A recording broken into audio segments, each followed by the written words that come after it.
নমস্কার, নিউজ 18 বাংলায় আপনাদের সকলকে স্বাগত। আপনাদের সঙ্গে রয়েছি আমি সোনিয়া। আর এই বুলেটিনের শুরুতে অবশ্যই নজর রাখতে হচ্ছে 24-এর ভোটের শুরু 19শে এপ্রিল থেকে। দুর্বল উত্তরে জোর তৃণমূলের, উত্তরে ভোট প্রচারে মমতা বন্দ্যোপাধ্যায়, অভিষেক বন্দ্যোপাধ্যায়। আজ দিনভর নানা কর্মসূচি, সভা, প্রচার রয়েছে, আমরা সেদিকেই নজর রাখার চেষ্টা করব। সরাসরি দিনহাটা এবং আলিপুরদুয়ার দু জায়গাতেই আজ মমতা বন্দ্যোপাধ্যায়ের সভা রয়েছে। সোমরাজ আমাদের প্রতিনিধি রয়েছেন আমাদের সঙ্গে, আমাদের অপর প্রতিনিধি পার্থ রয়েছেন আলিপুরদুয়ার থেকে আমাদের সঙ্গে। অবশ্যই আসবো, আগে সোমরাজের কাছে আসবো। সোমরাজ, দিনহাটা একটা বড় ফ্যাক্টর, কি কি ফ্যাক্টর কাজ করছে দিনহাটায়? জমি শক্ত করছে তৃণমূল, দিন রাত আমরা দেখছি যে লাগাতার প্রচার চলছে।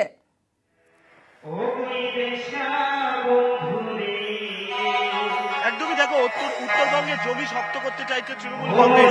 2019-এর লোকসভা ভোটের নিরিখে 2021-এর বিধানসভা ভোটের যদি তুলনামূলক বিশ্লেষণ করা যায়, তাহলে তৃণমূল কংগ্রেস 2019-এর তুলনায় 2021-এ অনেকটাই ভালো ফল করেছে উত্তরবঙ্গে। বিশেষ করে কোচবিহার লোকসভা কেন্দ্রের অধীনে কয়েকটি আসন, সেই দিক থেকে এবার 2024-তেও বাকির চোখ করছে তৃণমূল কংগ্রেস এই কোচবিহার আসনে। পাশাপাশি সাম্প্রতিক সময় বারবার উত্তপ্ত হয়েছে কোচবিহারের এই দিনহাটা। পাল্টা অভিযোগ উঠেছে, কখনো অভিযোগ উঠেছে ঋষিত প্রামাণিকের বিরুদ্ধে, কখনো অভিযোগ উঠেছে উদয়ন গুহর বিরুদ্ধে, অর্থাৎ বিজেপি যিনি প্রার্থী ঋষিত প্রামাণিক তার বিরুদ্ধে অভিযোগ উঠেছে। অন্যদিকে রাজ্য মন্ত্রিসভার সদস্য দিনহাটার বিধায়ক উদয়ন গুহর বিরুদ্ধে একাধিকবার অভিযোগ উঠেছে। তোমার হয়তো মনে আছে নির্বাচন ঘোষণার পর প্রথম জায়গা একবারে সোমরাজের সঙ্গে থাকো, আমরা একটু আলিপুরদুয়ারের দিকে নজর রাখার চেষ্টা করব, কারণ আলিপুরদুয়ারেও বেশ কয়েকটা ফ্যাক্টর রয়েছে। কি কি ফ্যাক্টর কাজ করছে এই মুহূর্তে, সভার প্রস্তুতি কি জানার চেষ্টা করব। পার্থ আমাদের প্রতিনিধি রয়েছেন সরাসরি আমাদের সঙ্গে। পার্থ, সভা কখন থেকে শুরু হবে, এই মুহূর্তে প্রস্তুতির ছবিটা যেরকম জানতে চাইবই, তারই পাশাপাশি কি কি ফ্যাক্টর কাজ করছে, খুব ইম্পর্টেন্ট।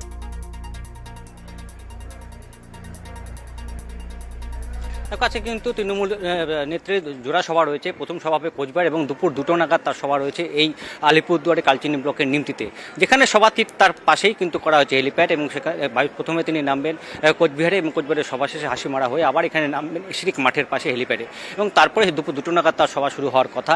এবং আজ এই জোড়া সব কর্মসূচি রয়েছে মুখ্যমন্ত্রী। এই যদি আমি আলিপুরদুয়ারের দিকে আসি, আলিপুরদুয়ার কিন্তু আমরা দেখছি লোকসভা এবং বিধানসভা ভোটে বিজেপির দিকেই কিন্তু ঝুঁকেছিল এই আলিপুরদুয়ার। এই আলিপুরদুয়ারের মূল এখানে হলো কিন্তু আদিবাসী ভোট, অর্থাৎ চা বলয়ের ভোট কিন্তু এখানে বড় ফ্যাক্টর। 19-এর লোকসভা নির্বাচনে এখান থেকে জয়ী হয়েছিল বিজেপি প্রার্থী জন বাল, এবং পরবর্তীকালে তাকে কিন্তু কেন্দ্রের উপমন্ত্রী করা হয়। এবং বিধানসভা ভোটে যদি 21-এর বিধানসভা ভোটে সেখানেও কিন্তু বিজেপি প্রার্থী সুমন কাঞ্জিলাল এখান থেকে জয়ী হয়েছে, যদিও পরবর্তীতে তিনি কিন্তু বিজেপি ছেড়ে তৃণমূলে যোগ দিয়েছেন। তবে সামগ্রিকভাবে যখন আমরা দেখেছি এর আগে বাম জমানায়, সেখানেও কিন্তু যখন আরএসপি এখান থেকে বরাবর লড়ে এসেছিল, এবং সেই সময় কিন্তু এই চা বলয়ের ভোট কিন্তু একচ্ছিদ্র দখলদারি ছিল কিন্তু বামেদের দখলে। এবং সেই কারণেই কিন্তু সেই সময় থেকে এখানে কিন্তু যখন রাজ্য মন্ত্রিসভা, সেখানেও আমরা দেখেছি আরএসপির জয়ী প্রার্থীর বরাবরই কিন্তু মন্ত্রী হয়ে এসেছেন, রাজ্য মন্ত্রিসভায় ঠাঁই পেয়েছিলেন। আর সাম্প্রতিক অতীতে যেটা বলছিলাম যে পদ্মর দিকেই কিন্তু ঝুঁকে রয়েছে চা বলয়। সেই চা বলয়কে নিজেদের দখলে ফেরাতে কিন্তু মরিয়া তৃণমূল শিবির। এবং আমরা জানি 21-এর বিধানসভা নির্বাচনের পর থেকে কিন্তু এখানে একাধিকবার মুখ্যমন্ত্রী মমতা বন্দ্যোপাধ্যায় যেমন জনসভা করে গেছেন, অভিষেক বন্দ্যোপাধ্যায় তিনিও কিন্তু একাধিকবার আলিপুরদুয়ারে কর্মী সভা, জনসভা, জনসংযোগ করে গেছেন। অবশ্যই আমাদের নজর থাকবে, অবশ্যই নজর রাখবো আমরা। তারই পাশাপাশি ধূপগুড়ির দিকেও কিন্তু আমাদের নজর রাখতেই হবে। এবং দুর্বল উত্তরে তৃণমূল জোর দিচ্ছে, উত্তরে ভোট প্রচারে আমরা দেখছি একদিকে মমতা বন্দ্যোপাধ্যায়, অন্যদিকে অভিষেক বন্দ্যোপাধ্যায়। এবং আজ থেকে দ্বিতীয় দফায় উত্তরবঙ্গে যেরকম মমতা বন্দ্যোপাধ্যায়ের প্রচার, ঠিক সেরকমই টার্গেট উত্তরে আজ অভিষেক বন্দ্যোপাধ্যায়। ধূপগুড়ির দিকে আমাদের নজর রাখতেই হচ্ছে। আবির আমাদের প্রতিনিধি রয়েছেন সরাসরি আমাদের সঙ্গে। আবির, অবশ্যই এই মুহূর্তের ছবিটা যেরকম জানতে চাইবো, সভা কখন থেকে জানতে চাইবো, তারই পাশাপাশি একেবারে মাটি কামড়ে পড়ে থাকা সেটা আমরা কিন্তু দেখতে পাচ্ছি। একদিকে মমতা বন্দ্যোপাধ্যায়, অন্যদিকে অভিষেক বন্দ্যোপাধ্যায়। তারই পাশাপাশি আজ বার্নিশেও যাবেন অভিষেক বন্দ্যোপাধ্যায়।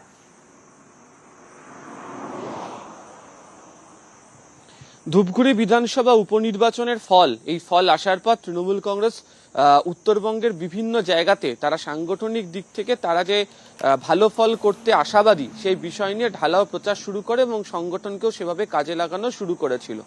জলপাইগুড়ি লোকসভা এবারে নির্বাচনের ক্ষেত্রে অত্যন্ত গুরুত্বপূর্ণ হয়ে উঠছে, তার কারণ তৃণমূল কংগ্রেসের তরফ থেকে যে অভিযোগ কেন্দ্রীয় শাসক দলের বিরুদ্ধে সাম্প্রতিক সময় বেশ কয়েকবার করছিল যে কেন্দ্রীয় বঞ্চনার যে ইস্যু, সেই ইস্যুকে ঘিরে জলপাইগুড়ির এই বার্নিশের ঘটনাকে সামনে রেখে তারা প্রকাশ্যে নিয়ে আসছে।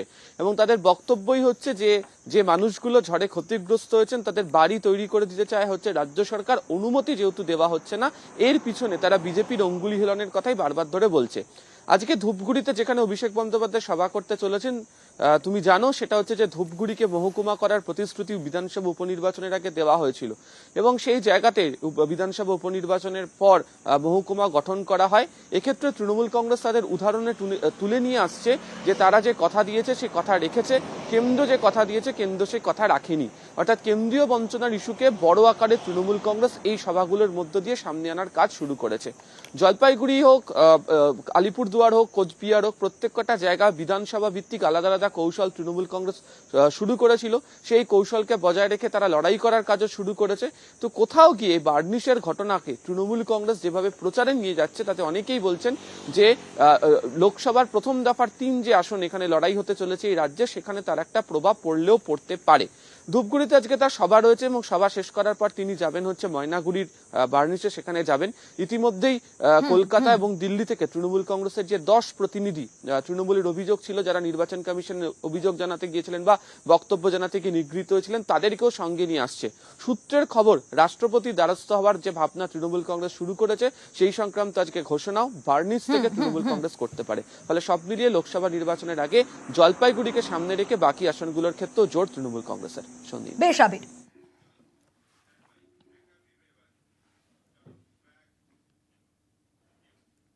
আর তৃণমূলের টার্গেট বালুরঘাটে লোকসভা ভোটের প্রচারে আরো 3 সভা মমতা বন্দ্যোপাধ্যায়।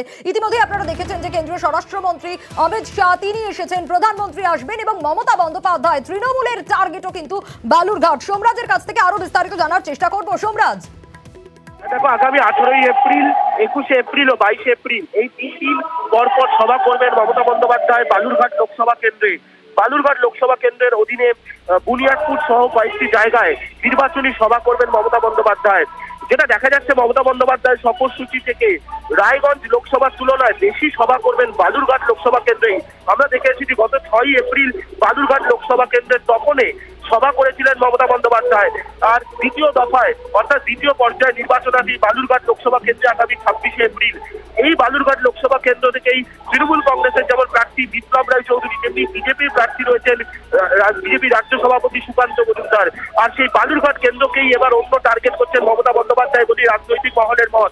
আর এবার বালুরঘাটেই মোট 4টি সভা করবেন মমতা বন্দ্যোপাধ্যায়, যেমনটাই মুখ্যমন্ত্রী সফরসূচি চূড়ান্ত হয়েছে।